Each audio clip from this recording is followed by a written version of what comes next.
After Dark, My Sweet, Chapter 7.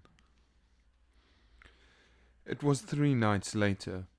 We were all sitting around the living room table, Faye and Uncle Bud and I, studying the city map and going over Uncle Bud's notes. There were a lot of them, the notes, I mean. As Faye had said, he'd been planning this thing, working on it for months. And there wasn't much about Charles Vandeventer III that he didn't know.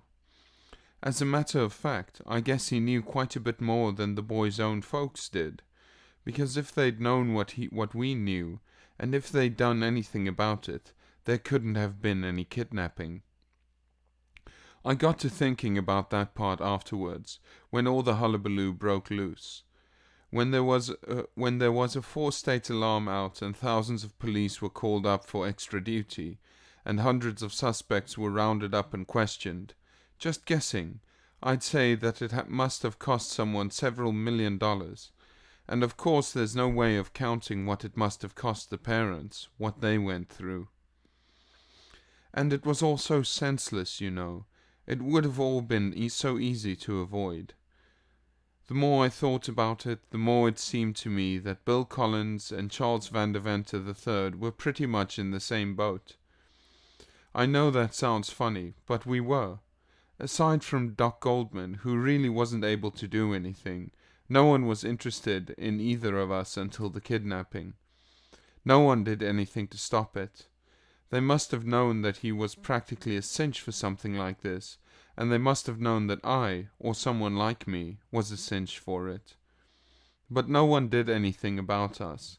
They just let us rock along with a pat or a pinch now and then, but not really giving a damn about us, it seemed like, as long as we kept out of the way and were quiet. But we were all in it then, and plotting hard. I remember Uncle Bud pouring himself a drink and raising his eyebrows at me. Well, kid, I guess those are our 2 best bets. Either the playground or the picture show. You name it. Let's see, I said. If it's the picture show, it would have to be tomorrow? Well, we could wait another week. It would have to be on a Saturday. That's when they have the horse operas at this place, so that's when he always goes. And the nurse leaves him alone there sometimes while she and this chauffeur Rogers gad around? She's done it, but not very much. We can't count on it. All we can count on is that she'll leave him alone while she goes to the women's restroom. A matter of 15 or 20 minutes, maybe. I hesitated. She always stays that long? I've timed her a dozen times, and it's never been less than that. Once it was half an hour. She doesn't care for cowboy pictures, I guess, so she doesn't hurry. There's just one trouble with it. I couldn't already be in the show in the uniform. Faye would have to be inside. Then when the nurse left, she'd have to come out and tell me. I could do it, Faye shrugged. And I'd just as soon do that as wait in the car. Yeah, I said, but it kind of leaves a time gap in there. Something might happen between the time you came out and signaled me and I got into the show. Faye gave Uncle Bud one of her mean grins. She'd been tapering down on the booze, doing a good job of it, and it was making her pretty sharp. Smart boy, isn't he? She said. Just when you think he couldn't see holes in Swiss cheese, he spots one like that. I said he was smart. Uncle Bud frowned at her. I said so right from the beginning. So you did. Yes, you did say that. Well, Uncle Bud twisted in his chair, sort of turning his back on her. I still think it might be the best of the 2 bets. The chauffeur's come into the show before and picked him up. After all, the kid's used to doing what he's told.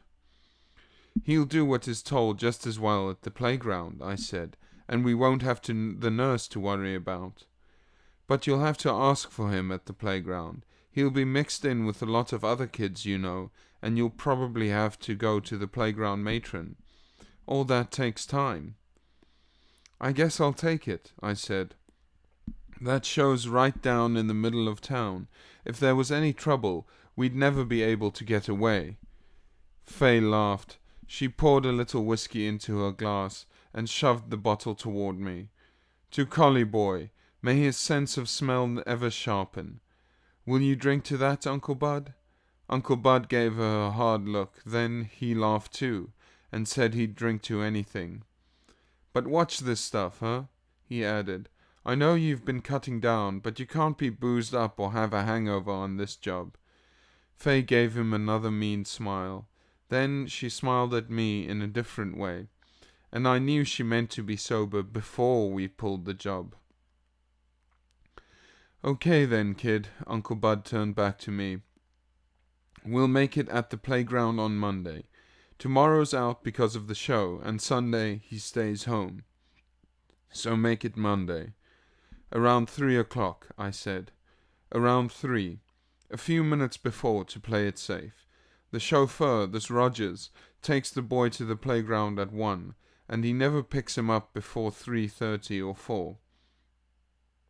We went on talking, running through the details again.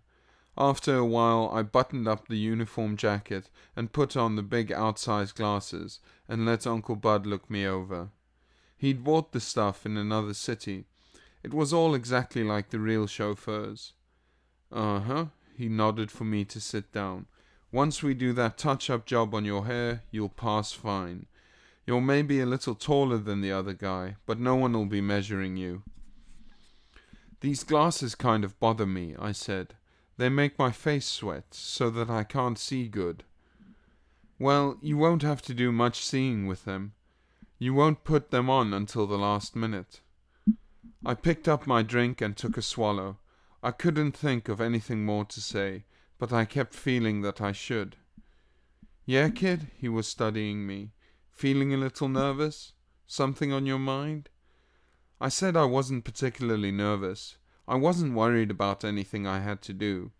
I'm just, He's wondering about the money, Faye winked at me. He feels lost without his pockets full of money. Well, he won't feel lost much longer, Uncle Bud said. We'll have it inside of a week, kid. 100 grand for me, 150 for you and Faye to split. That's fair enough, isn't it? It's fair. I guess that's what bothers me, thinking about all that money. I mean, I just can't believe that we're really going to get it. We'll get it, said Faye. We'll get our share, or someone else will get something else. Uncle Bud lighted a cigarette and jabbed the match down into an ashtray. He took a couple of short, quick puffs, his hand jerky when he raised the cigarette to his mouth. This ain't something to horse around with. The kid's got something on his mind. He'd better unload it. I said it wasn't anything really, just an idea that had come to me. I was just wondering if maybe there wasn't some way we could make a haul without actually going through with the kidnapping. Just start to, kind of fake it, and then you step in and rescue the boy, something like that. Yeah? He stared at me, sort of startled. Yeah? He poured himself a drink, keeping his eyes on the glass. Go on, kid. Well, the family would probably give you a pretty good reward, and you could probably get your job back in the department. There wouldn't be nearly as much money to divide, of course, but Faye and I could get by on a lot less. But how could you work it out, kid? Where's your convincer? How do I play the big hero when no one gets caught? I scratched my head. Faye laughed. Down, boy. That's a good collie. It can't be done, kid, Uncle Bud shrugged. There's just no way. No, I said. I guess it can't be. Nope, not a chance. So we'll just go right ahead Monday, and by this time next week we'll be sitting pretty.